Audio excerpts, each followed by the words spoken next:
ಕೇರಳದಲ್ಲಿ ಚುನಾವಣೆಯ ಫಲಿತಾಂಶ ಬಂದು 10 ದಿನಗಳಾದರೂ ಕೂಡ ಕೇರಳದ ನೂತನ ಸಿಎಂ ಯಾರು ಎನ್ನುವ ಗೊಂದಲ ಹಾಗೆ ಮುಂದುವರೆದಿತ್ತು. ಹೈಕಮಾಂಡ್ ಮಟ್ಟದಲ್ಲಿ ಸಾಕಷ್ಟು ಚರ್ಚೆ ಆಗ್ತಾ ಇತ್ತು. ಎಐಸಿಸಿ ಪ್ರಧಾನ ಕಾರ್ಯದರ್ಶಿ ಕೆ ವೇಣುಗೋಪಾಲ್ ರವರು ಕೂಡ ಕೇರಳದ ಸಿಎಂ ರೇಸ್ನಲ್ಲಿ ಮುಂಚೂಣಿಯಲ್ಲಿದ್ದಾರೆ ಅಂತ ಹೇಳಲಾಗ್ತಿತ್ತು. ಆದರೆ ಈಗ ವಿ.ಡಿ. ಸತೀಶನ್ ಹೆಸರನ್ನ ಮುಖ್ಯಮಂತ್ರಿಯಾಗಿ ಘೋಷಣೆ ಮಾಡಲಾಗಿದೆ. ಕೇರಳದ ನೂತನ ಸಿಎಂ ಆಗಿ ವಿ.ಡಿ. ಸತೀಶನ್ ಆಯ್ಕೆಯಾಗಿದ್ದಾರೆ.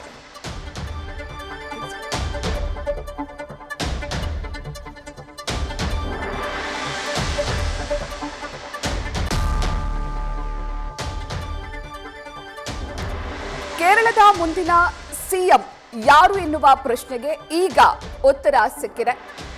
10 ದಿನಗಳಾಗಿತ್ತು ಚುನಾವಣೆಯ ಫಲಿತಾಂಶ ಬಂದು. 10 ದಿನಗಳಿಂದಲೂ ಕೂಡ ಕೇರಳದ ನೂತನ ಮುಖ್ಯಮಂತ್ರಿ ಆಯ್ಕೆಯಲ್ಲಿ ಒಂದಷ್ಟು ಗೊಂದಲಗಳಿತ್ತು, ಒಂದಷ್ಟು ಹೈಡ್ರಾಮಾಗಳು ನಡೀತಾ ಇತ್ತು. ವಿ.ಡಿ. ಸತೀಶನ್ ಕೂಡ ಮುಖ್ಯಮಂತ್ರಿ ರೇಸ್ನಲ್ಲಿ ಮುಂಚೂಣಿಯಲ್ಲಿದ್ರು. ಜೊತೆಗೆ ಕೆ.ಸಿ. ವೇಣುಗೋಪಾಲ್ ರವರು ಕೂಡ ಮುಖ್ಯಮಂತ್ರಿ ರೇಸ್ನಲ್ಲಿ ಮುಂಚೂಣಿಯಲ್ಲಿದ್ರು. ಇನ್ನು ಲೋಕಸಭೆ ವಿಪಕ್ಷ ನಾಯಕ ರಾಹುಲ್ ಗಾಂಧಿ ಕೇರಳದ ಪ್ರಮುಖ ನಾಯಕರನ್ನ ಕರೆದು ಮಾತನಾಡಿದ್ರು. ಮುಖ್ಯಮಂತ್ರಿ ಆಯ್ಕೆಯ ವಿಚಾರದಲ್ಲಿ ಒಂದಷ್ಟು ಚರ್ಚೆಗಳಾಗಿತ್ತು.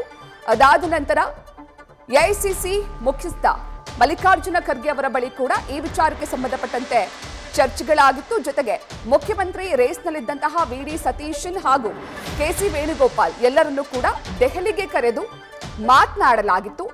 ಆದ್ರೀಗ ವಿ.ಡಿ. ಸತೀಶನ್ ಹೆಸರನ್ನ ಕಾಂಗ್ರೆಸ್ ಮುಖ್ಯಮಂತ್ರಿಯಾಗಿ ಘೋಷಿಸಿದೆ. ಇವಾಗ ಹೆಚ್ಚಿನ ಮಾಹಿತಿಯನ್ನು ನೀಡ್ತಾರೆ ನಮ್ಮ ಪ್ರತಿನಿಧಿ ಚಂದ್ರಮೋಹನ್. ಕಳೆದ 10 ದಿನಗಳಿಂದ ಕೇರಳದಲ್ಲಿ ನಡೀತಾ ಇದ್ದಂತಹ ಹೈಡ್ರಾಮಾಗೆ ಇವಾಗ ಉತ್ತರ ಸಿಕ್ಕಿದೆ. ವಿ.ಡಿ. ಸತೀಶನ್ ಅವರನ್ನ ಮುಖ್ಯಮಂತ್ರಿಯಾಗಿ ಕೇರಳ ಸರ್ಕಾರ ಘೋಷಿಸಿದೆ. ಇವಾಗ ಹೆಚ್ಚಿನ ಮಾಹಿತಿಯನ್ನ ನೀಡ್ತಾ ಹೋಗೋದಾದ್ರೆ ಚಂದ್ರಮೋಹನ್. ಹೌದು ಪ್ರತೀಕ್ಷಾ, ಕಾಂಗ್ರೆಸ್ ಹೈಕಮಾಂಡ್ ಈಗ ಅಧಿಕೃತವಾಗಿ ಕೇರಳದ ನೂತನ ಸಿಎಂ ಯಾರು ಅನ್ನೋದನ್ನ ಘೋಷಣೆ ಮಾಡಿದೆ. ಕೇರಳದ ಹಿರಿಯ ಕಾಂಗ್ರೆಸ್ ನಾಯಕ ವಿ.ಡಿ. ಸತೀಶನ್ ಅವರನ್ನ ಕೇರಳದ ನೂತನ ಸಿಎಂ ಆಗಿ ಕಾಂಗ್ರೆಸ್ ಹೈಕಮಾಂಡ್ ಘೋಷಣೆ ಮಾಡಿದೆ. ಕೇರಳದ ಕಾಂಗ್ರೆಸ್ ಉಸ್ತುವಾರಿಯಾಗಿದ್ದ ದೀಪಾ ದಾಸ್ ಮುನ್ಷಿ ಅವರು ದೆಹಲಿಯ ಎಐಸಿಸಿ ಕಚೇರಿಯಲ್ಲಿ ನಡೆದ ಪತ್ರಿಕಾಗೋಷ್ಠಿಯಲ್ಲಿ ವಿ.ಡಿ. ಸತೀಶನ್ ಅವರು ಕೇರಳದ ಕಾಂಗ್ರೆಸ್ ಪಕ್ಷದ ನೂತನ ಶಾಸಕಾಂಗ ಪಕ್ಷದ ನಾಯಕರಾಗಿ ಆಯ್ಕೆ ಆಗ್ತಾರೆ ಅಂತೇಳಿ ಅವರ ಹೆಸರನ್ನ ಘೋಷಣೆ ಮಾಡಿದ್ದಾರೆ. ಮುಖ್ಯವಾಗಿ ಕಳೆದ 8-9 ದಿನಗಳಿಂದಲೂ ಕೂಡ ಕಾಂಗ್ರೆಸ್ ಹೈಕಮಾಂಡ್ ಕೇರಳದ ಸಿಎಂ ಹೆಸರನ್ನು ಘೋಷಣೆ ಮಾಡಲಿಕ್ಕೆ ಸಾಕಷ್ಟು ಸುತ್ತಿನ ಸಭೆಗಳನ್ನ ನಡೆಸಿತ್ತು ಮತ್ತು ಕೇರಳದ ಕಾಂಗ್ರೆಸ್ ನಾಯಕರುಗಳನ್ನ ಹಿರಿಯ ನಾಯಕರುಗಳನ್ನೆಲ್ಲರನ್ನೂ ಕೂಡ ದೆಹಲಿಗೆ ಕರೆದುಕೊಂಡು ಮಾತುಕತೆಯನ್ನು ನಡೆಸಿತ್ತು. ಅನೇಕ ಸುತ್ತಿನ ಮಾತುಕತೆಗಳು ನಡೆದಿದ್ವು ಮತ್ತು ಸಿಎಂ ಸ್ಥಾನದ ಆಕಾಂಕ್ಷಿಗಳಾಗಿದ್ದಂತಹ ವಿ.ಡಿ. ಸತೀಶನ್ ಅವರು, ಕೆ.ಸಿ. ವೇಣುಗೋಪಾಲ್ ಮತ್ತು ರಮೇಶ್ ಚೆನ್ನಿತಾಲ ಮೂವರು ನಾಯಕರನ್ನು ಕೂಡ ಕಳೆದ ಶನಿವಾರವೇ ದೆಹಲಿಗೆ ಕರೆದುಕೊಂಡು ಮಾತುಕತೆಯನ್ನು ನಡೆಸಲಾಗಿತ್ತು. ಸುಮಾರು 2.5-3 ಗಂಟೆಗಳ ಕಾಲ ಮಾತುಕತೆ ನಡೆದಿತ್ತು. ಆದ್ರೀಗ ಅಂತಿಮವಾಗಿ ವಿ.ಡಿ. ಸತೀಶನ್ ಅವರನ್ನ ಕೇರಳದ ಕಾಂಗ್ರೆಸ್ ನೂತನ ಶಾಸಕಾಂಗ ಪಕ್ಷದ ನಾಯಕರನ್ನಾಗಿ ಆಯ್ಕೆ ಮಾಡುವ ಮೂಲಕ ಅವರ ಕೇರಳದ ನೂತನ ಸಿಎಂ ಆಗಿ ಕೂಡ ಕಾಂಗ್ರೆಸ್ ಹೈಕಮಾಂಡ್ ಆಯ್ಕೆಯನ್ನು ಮಾಡಿದೆ. ಕೇರಳದಲ್ಲಿ 10 ವರ್ಷದ ಬಳಿಕ ಕಾಂಗ್ರೆಸ್ ಪಕ್ಷ ಈಗ ಅಧಿಕಾರಕ್ಕೆ ಬಂದಿದೆ. ಕೇರಳದ ಕಾಂಗ್ರೆಸ್ ಪಕ್ಷದ ಸರ್ಕಾರದಲ್ಲಿ ಯಾರಿಗೆ ಸಿಎಂ ಹುದ್ದೆ ಕೊಡಬೇಕು ಅನ್ನೋದೇ ಒಂದು ದೊಡ್ಡ ಕಗ್ಗಂಟಾಗಿ ಹೈಕಮಾಂಡ್ಗೂ ಕೂಡ ಪರಿಣಮಿಸಿತ್ತು.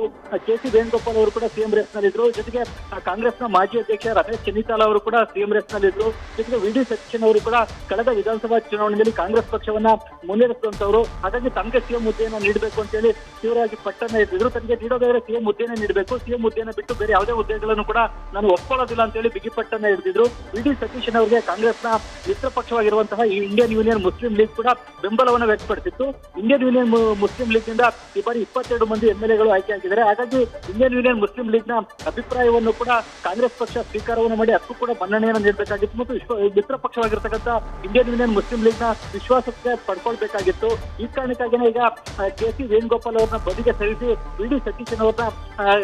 ಸತೀಶನ್ ಅವರಿಗೆ ಸಿಎಂ ಹುದ್ದೆಯನ್ನ ಈಗ ಕಾಂಗ್ರೆಸ್ ಹೈಕಮಾಂಡ್ ನೀಡುವಂತ ತೀರ್ಮಾನವನ್ನ ತೆಗೆದುಕೊಂಡಿದೆ. ಇದರಿಂದಾಗಿ ಈಗ ಕೆ.ಸಿ. ವೇಣುಗೋಪಾಲ್ ಅವರು ಕಾಂಗ್ರೆಸ್ ಪಕ್ಷದ ರಾಷ್ಟ್ರೀಯ ಸಂಘಟನಾ ಪ್ರಧಾನ ಕಾರ್ಯದರ್ಶಿಯಾಗಿ ಮುಂದುವರಿಬೇಕಾಗುತ್ತೆ. ಇದಕ್ಕೆ ಅಲ್ಪುಜ ಕ್ಷೇತ್ರದ ಲೋಕಸಭಾ ಸದಸ್ಯರಾಗಿಯೇ ಮುಂದುವರಿಬೇಕಾಗುತ್ತೆ. ಒಂದು ವೇಳೆ ಏನಾದ್ರು ಕೂಡ ಕೆ.ಸಿ. ವೇಣುಗೋಪಾಲ್ ಅವರಿಗೆ ಸಿಎಂ ಹುದ್ದೆಯನ್ನು ಕೊಟ್ಟಿದ್ದರೆ ಅವರು ರಾಷ್ಟ್ರ ರಾಜಕಾರಣದಿಂದ ರಾಜ್ಯ ರಾಜಕಾರಣಕ್ಕೆ ಬರಬೇಕಾಗಿತ್ತು ಮತ್ತು ಕೇರಳದಲ್ಲಿ ಕೂಡ ಒಂದು ಲೋಕಸಭಾ ಕ್ಷೇತ್ರ ಮತ್ತು ಮತ್ತೊಂದು ವಿಧಾನಸಭಾ ಕ್ಷೇತ್ರ, 2 ಕ್ಷೇತ್ರಗಳಿಗೆ ಉಪಚುನಾವಣೆ ನಡೀಬೇಕಾಗಿತ್ತು. ಜೊತೆಗೆ ಕೆ.ಸಿ. ವೇಣುಗೋಪಾಲ್ ಅವರನ್ನ ಸಿಎಂ ಆಗಿ ಆಯ್ಕೆ ಮಾಡೋದಕ್ಕೆ ಕಾಂಗ್ರೆಸ್ನ ಕಾರ್ಯಕರ್ತರುಗಳಲ್ಲೇ ವಿರೋಧ ಇತ್ತು.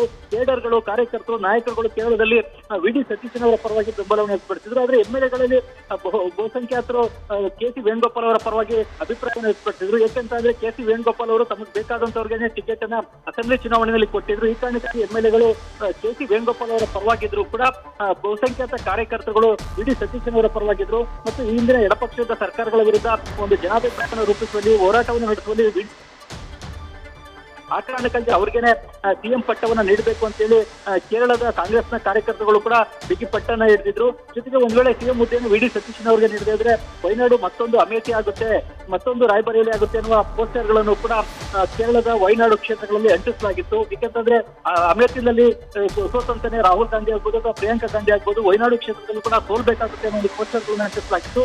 ಅಂತಿಮವಾಗಿ ಈಗ ಕಾಂಗ್ರೆಸ್ ಹೈಕಮಾಂಡ್ ಕೇರಳದ ಸಿಎಂ ಹುದ್ದೆಯನ್ನ ವಿ ಡಿ ಸತೀಶನ್ ಅವರಿಗೆ ನೀಡುವಂತಹ ತೀರ್ಮಾನವನ್ನ ತೆಗೆದುಕೊಂಡಿದೆ. Pratiksha, thank you Chandramohan ಡೀಟೇಲ್ಸ್ಗೆ.